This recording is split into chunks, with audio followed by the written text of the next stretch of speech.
nuanced views here. One aspect is, first of all, the model that Berkeley uses effectively incorporates the opening and closing of businesses because they look at employment at the industry level. So the feedback effects they get from raising the minimum wage, having a multiplier effect, raising the costs, incorporate the change in effectively in you know, the dying of businesses and the birth of businesses. So we have the net effects in principle. That said, it will differ, and there's a nice overview in both of the Berkeley and the roundtable studies by industry, quite substantially, because industries have different labor shares and have different shares of low-wage workers, and they have different ability to raise their prices, and some will really want to be close to their customers, whereas some don't. A low-wage apparel firm with a high labor share may compete in the national markets. They do not need to be close to the customer. They might just pack up and leave. Many other service businesses that are an important chunk of the economies want to be on Wilshire. Exactly. That's an important area of concern. Yeah. Thank you. I have more, but I know you want to. You want to? Yes, we'll move around and we'll come back to you, Mrs. Martinez. Yeah, thank you, Mr. Chair. Good afternoon. I want to get back to the monitoring piece of the preview. The monitoring of the impacts and effects of the program are important, and you reference real-time data collection. Can you talk a little bit about what types of real data collection you're talking about, or are you referring to real-time monthly accounting for wage and jobs, or what exactly we're very much in the planning stage or thinking stage about this, where there's no hard proposal that's been put forward, but we were thinking between the two of us that in fact the ideal type of data monitoring would be a monthly targeted survey of Angelenos, both in the city and county, that we would allow us to gather information and may importantly oversample low-income populations so that and at-risk populations in general. But we don't have any cast-in-stone proposal at this point. Are you looking at other cities, and how are they doing that? What kind of real data are they looking at? We're not aware that, well, we're in discussion with a couple of cities that are currently doing that now, but we don't have any of the details. We're very much on a learning curve here. The obvious source of data is administrative data collected by the state on employment and wages for establishments, and the establishment address is available. But these are extremely complicated data sources. They are available to some degree with a 3 to 6 months lag, but there are many errors, so they have to be cleaned, and it takes some time. That is a great source of data, and it's available in Sacramento and has been used, for example, by Ed Leamer to think about the monitoring of the minimum wage. This data source could be complemented with city-owned data sources, such as the Register of Businesses licenses, to get some sense of what's happening at the business level. But what we are trying to make clear is that the key piece that is missing from these data sets is, first of all, direct information on workers. What are workers experiencing? What do workers need? And there's information missing on hours worked and the hourly wage. And since the minimum wage is specified at wage by the hour, to know who is affected, whether firms are actually paying the minimum wage, one needs to have some source of information of hourly wages. And there are existing private providers that have existing capacities to run surveys and do so relatively quickly. So if the city wanted, they could be in the field with a survey in May to have first observations on workers in the city and perhaps around the city on their wages, their hours worked, and other characteristics of their lives, and then one can see whether they're being paid more, at what rate, by whom, and what their other needs are. Okay, so we have a lot to learn from this. We don't have all the information. Okay, great. I want to talk a little bit about the phase-in approach. If the city were to delay the phase-in increase by a year or more, does that help minimize the range of uncertainties because it's a smaller percentage growth in the dollar amount? Or does it make it more uncertain because we're actually looking at a farther implementation date? Or does it do a little bit of both? It does a little bit of both. Yeah, so you would definitely, you know, wages are going to naturally grow in Los Angeles at all cuts of the wage distribution. So you would expect that there would be a slightly smaller effective minimum wage increase if you delayed, and that reduces the uncertainty because it puts us directly in the heart of the empirical evidence that we currently understand and know. You do, of course, push the implementation further into the future, which adds a little bit of uncertainty going forward as to what the interaction would be with, say, the macroeconomy. You know, how robust is the labor market in Los Angeles going to be 5 years from now? Well, that's more difficult to predict. So you hit it right on the head. That's exactly what will happen. All right. I don't know, it depends on what Mr. Chair? That's it for now. Thank you. Thank you. Mr. Perez, questions? Thank you, Mr. Chair. First, on the sources of the studies themselves, I think the 3 studies each would probably have a desired outcome going in. How much did that track as one would expect in terms of a study asked for by labor and a study asked for by business? You know, how much value did we actually get out of that, and how much of the results were predictable? That is a very good question. I suspect that's a question that many are asking. Now, we had the benefit of reading the studies up close, and the way we evaluated the studies is to think whether at each step in the process they made reasonable choices. And as we try to reflect, there is a range of choices these studies can do, and we're not going to take a stand on whether we think that the particular choice made was based on the desired outcome. It is useful for the purposes of elucidating the potential range of effects that these studies made different choices, because you, ourselves, the public, are aware that making such a prediction is difficult. As we make clear in our report, we find that the outcome of the Berkeley studies is very consistent with the broad existing literature, so that gives confidence, especially for sort of somewhat more moderate increases. Right? Both the Beacon and the Roundtable are more on the tail ends, perhaps, you know, by construction, right? But they help to highlight that there is this uncertainty out there, and there might be these either negative or perhaps even positive effects.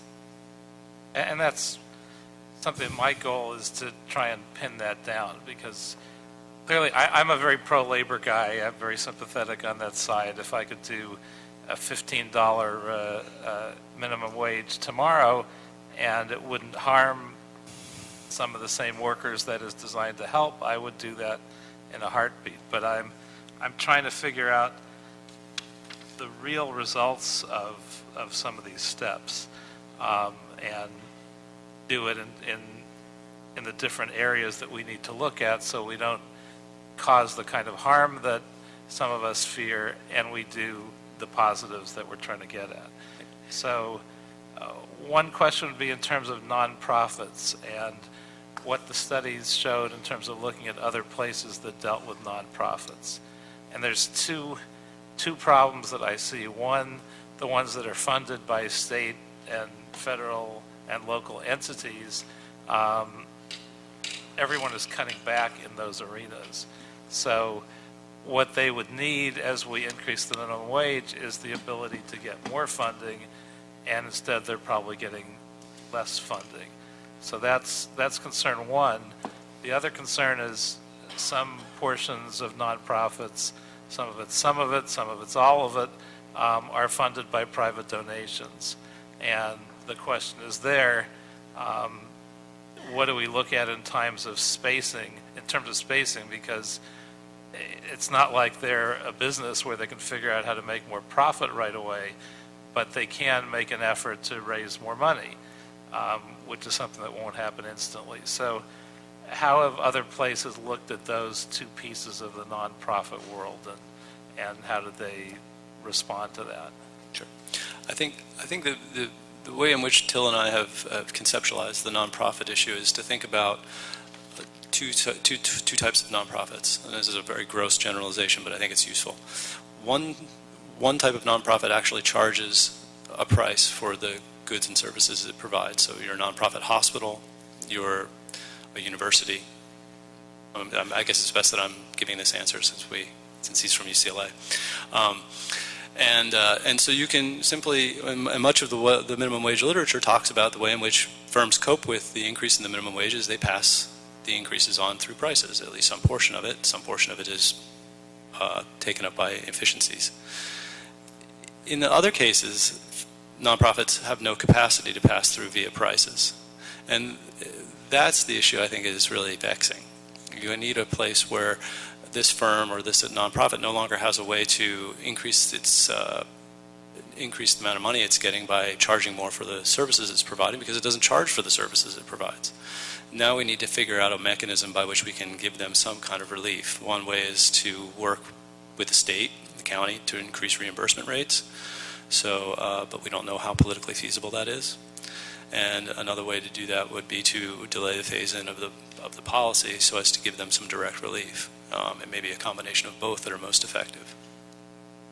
And I'm still not sure how well all of that works. So it's certainly a concern, but I think we want to take that into account, because these are sort of the good guy agencies.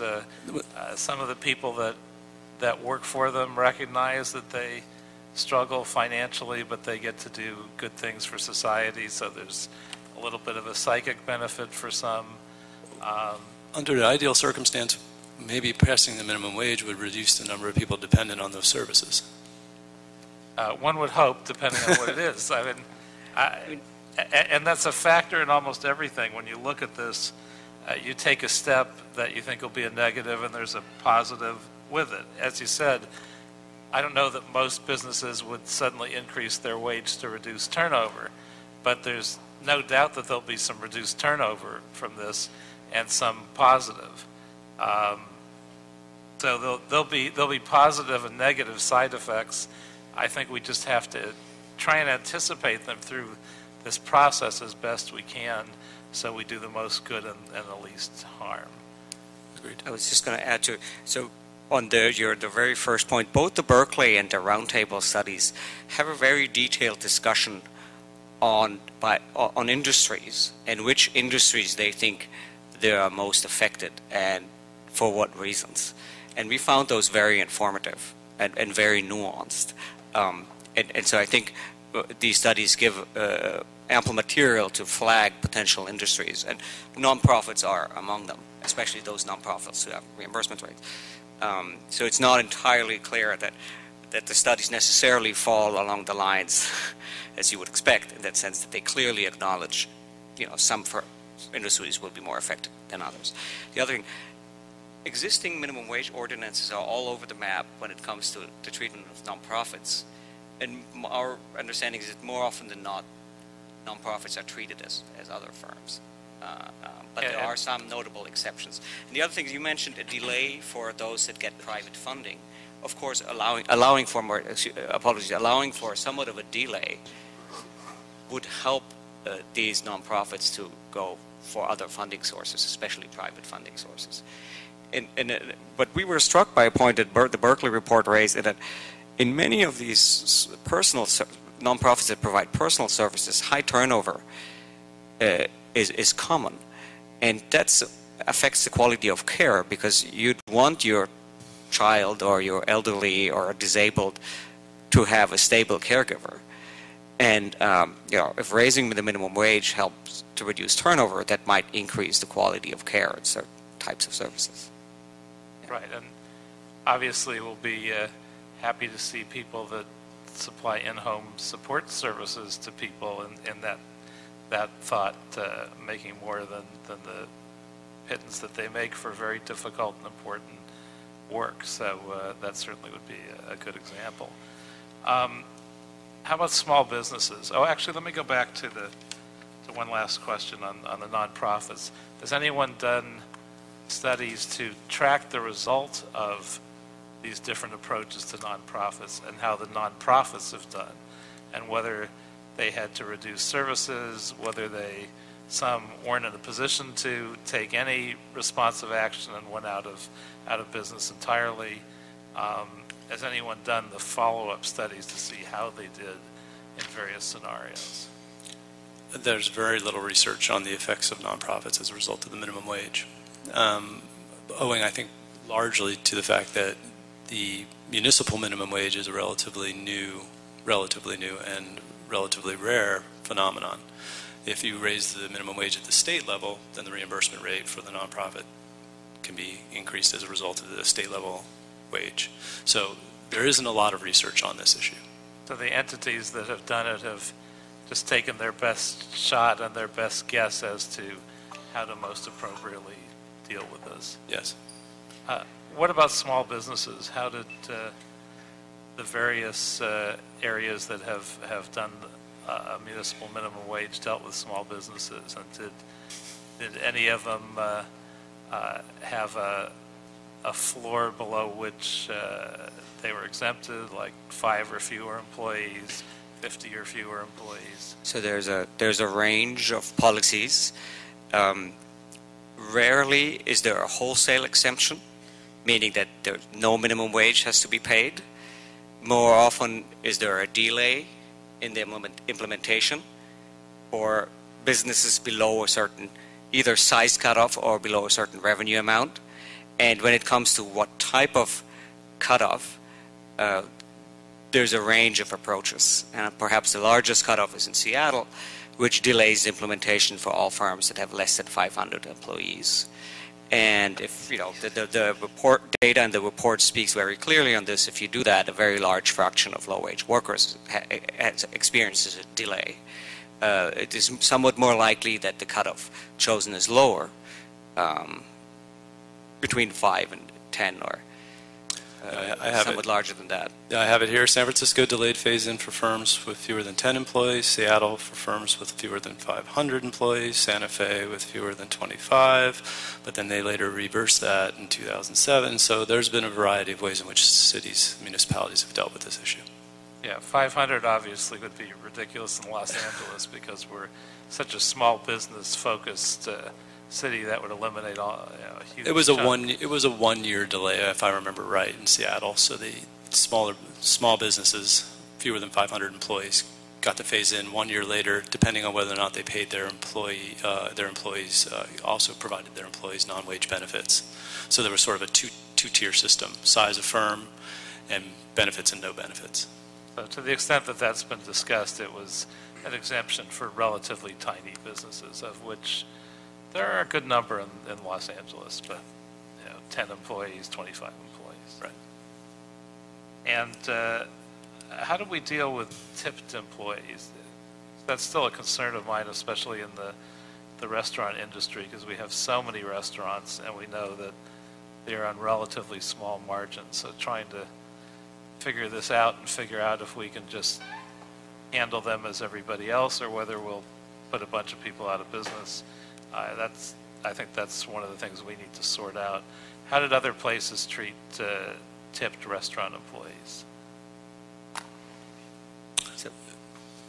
My understanding is the state law requires them to be paid at the minimum wage, which is a tipped minimum wage, and there's no tip credit as currently allowed under California law. But I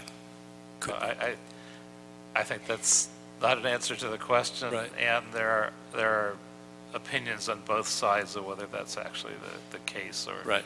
whether there are ways to do it. So what did the places do that had the ability to deal with the issue? They arrive at a variety of different policy options. One is to engage a full tip credit, and another one is to fully raise the minimum wage for those for those workers who are employed in tipped businesses. And then it just simply becomes a question of how important is tipping in those businesses continue to be.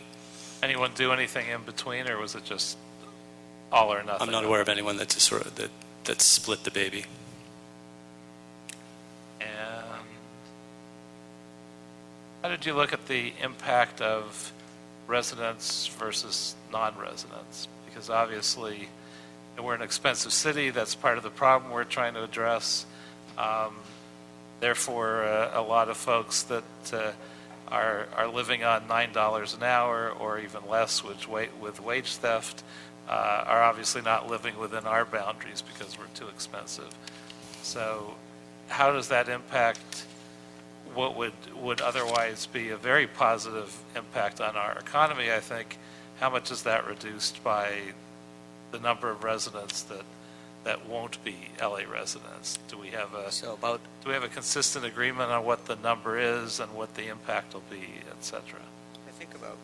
So the Economic Roundtable has a detailed analysis of residential patterns that adds an entire layer of data collection, and they went to considerable trouble to isolate people who work in the city of LA, people who live in the city of LA. And somewhat more than about half of the people working in the city do not live in the city. So part of their expenditures will occur outside of the city, and part of the benefits in terms of higher wages and the higher expenditure will accrue in the county. And Berkeley's estimates take that into account. There's a feedback effect then from the county to the city, but not the full effect will go to the city. And that's an estimate for low-wage workers that we're addressing here, as opposed to all city workers, right? There's a higher proportion of low-wage workers living in the city among people who work in the city. So an over-proportional amount of the benefit will remain in the city. That's a very good point.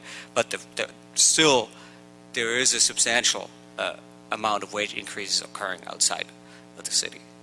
So we're talking about some benefit to us, but not quite as much as those who are residents. It is not 100%, but more in the order of 60%. Exactly. Thank you. Thank you, Mr. Kretz. Mr. Cedillo.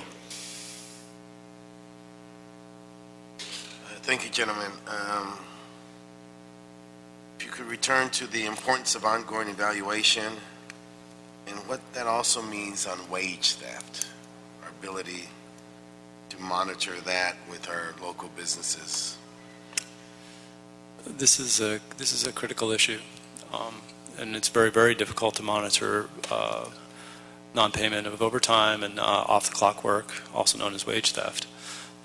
We currently don't have adequate data systems in place to assess who's not being paid for work that they're doing or who's not being paid properly for the hours that they work. If we were to invest in a system that allowed us to track the minimum wage, we could simultaneously gather information on who's not being paid the right wages. We could simply ask what the nature of their work arrangement is, who do they work for, what's their industry, what's their occupation, and make an assessment about whether or not they should be paid overtime and whether they were, or if they work off the work and don't receive pay for the hours that they work, we would also be able to assess that via a survey. But as it stands right now, there's no systematic way to evaluate that. We can look at complaints to the city and things along those lines, but direct quantification of the size of that effect is not currently available. But it could be available, right, with the type of data we're suggesting, in the sense that both for enforcement as well as for the analysis of wage theft, having individual level data on what people say they worked and what the hourly wage would able to enable us to pin down, say, which sectors, which areas, which type of workers might be affected, allowing for a much more targeted enforcement. And I think we should be careful here. We would want to be cautious in the sense that people may not always give the best estimates of their own work hours, so we want to be careful about how we go about constructing such an instrument and how we would use it. But I think we have the skills and the capacity to do that, and it's a common data collection method used in the United States. And the foundation would be then like the state data systems that the state runs through their EDD, and then our business registries, and then augment that with surveys out to the workforce. Exactly, that's the idea. Let me ask you. In fact, I'm sure no one has asked this, but you know, the goal here is to increase the quality of life of all Angelenos, build a bridge between the extraordinarily continuing to grow gap between wealth and poverty.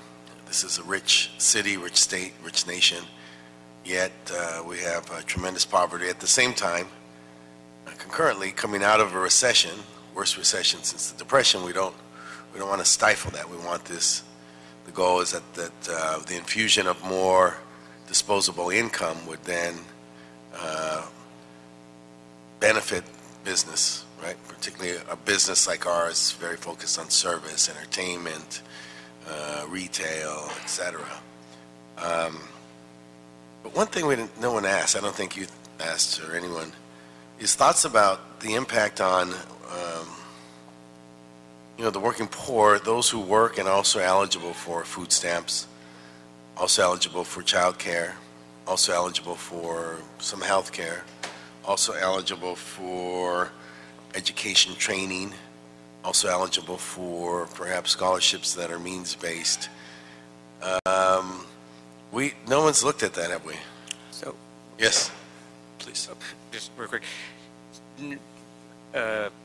The Berkeley study and the Economic Roundtable report have taken that into account from somewhat different, from two perspectives. One perspective is many of these workers, if they get a raise from the minimum wage, may not qualify for certain types of services anymore, and that has two implications.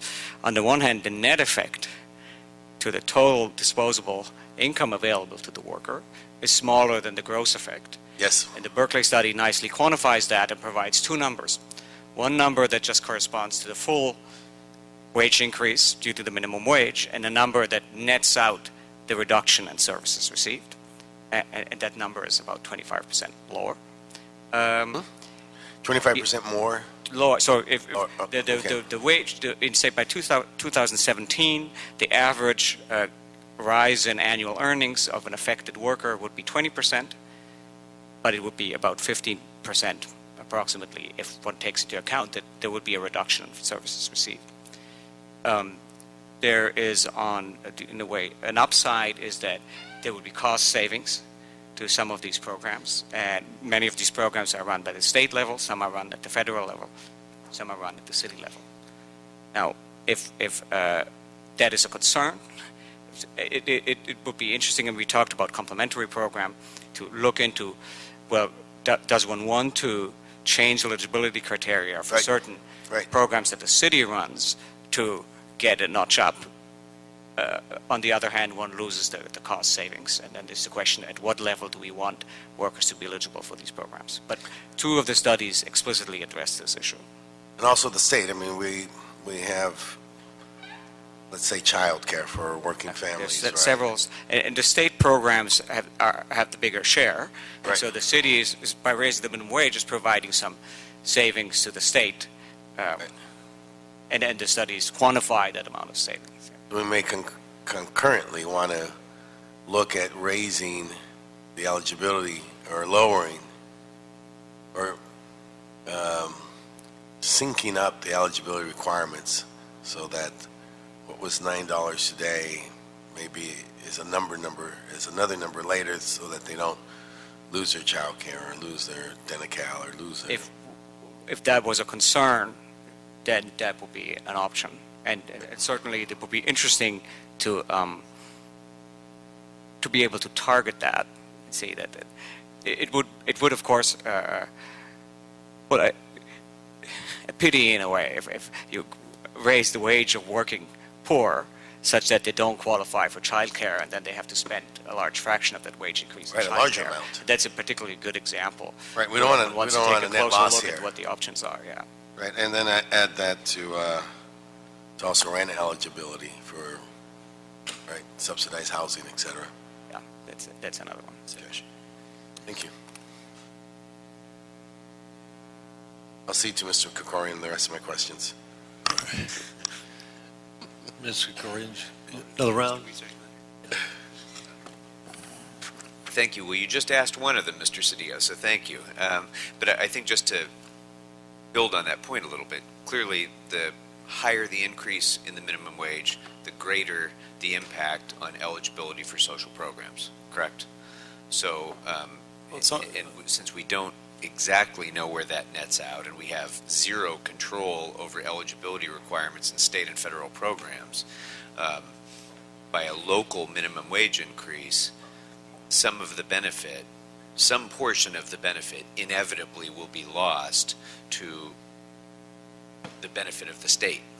Yes. Because our workers will lose, they'll gain in wages, but they'll lose benefits. The state budget will be helped, the federal budget will be helped, but we won't get any help from that locally. It'll be a net, it'll be a wash for us locally. The Berkeley study quantifies that using the eligibility criteria, the average wage increases. So we have a sense of the potential magnitudes. And at the higher increases, That's the higher the quantified. increase, the more programs will become unavailable to working people in Los Angeles, right? Exactly. Okay. And you know, I think that dovetails with the point that you made earlier, which I thought was really important. There's two main benefits to a minimum wage increase. One is addressing wage disparity, which rips at the social fabric of any population. But the other is to address directly affordability of being able to live in a place. And we can address the affordability problem in a variety of different ways in addition to minimum wage. Cost reduction, affordable housing, transportation cost reduction, subsidizing utility rates. In any number of different ways we can put a package together that will be beneficial. But we lose some of that ability if some of these programs become unavailable because of the thresholds. So anyway, that's Mr. Cedillo covered that well. I was really interested in, you kind of mentioned it as an aside in your report, I think, this issue of the greatest degree of job growth happening not just in small businesses, but in new businesses. And the fact that most new businesses are small, it captures that. But